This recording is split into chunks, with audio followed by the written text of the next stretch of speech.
Makalabay ang pipila ka dekada na paghuwat, hingpit na nadawat sa mga mag-uuma sa Negros Oriental ang mga titulo sa yuta na dugay nilang gitikad gikan nila Presidente Ferdinand Bongbong Marcos Jr. o Department of Agrarian Reform Secretary Conrado Estrella III.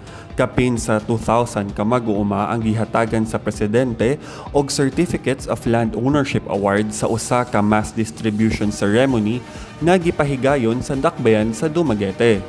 Sa iyang mensahe, gisulti sa presidente na usa ni kapaagi para makabot sa mga mag-uuma ang dugay na nilang pangandoy. Alam naman po namin na marami po sa inyo ay matagal nang nangangarap at nagsisikap upang magkaroon ng sariling lupa para sa inyong hanapbuhay. Ito na po at tinutupad po natin ang pangarap ninyo. Usa si Simeon Academia, nag-edad 102 anyos, gikan Bai City sa mga nakadawat og klowa gikan sa presidente. May pasalamat siya sa presidente kay naa na siya yutang ikabahandi sa iyang mga apo.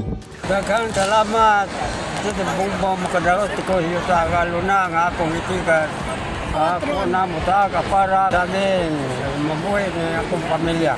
Gawas sa pag-apod-apod og titulo, gipanguluhan sab sa presidente ang paghatag og makinaryang pang-uma sa unom ka kapunungan sa mga mag-uuma sa lalawigan.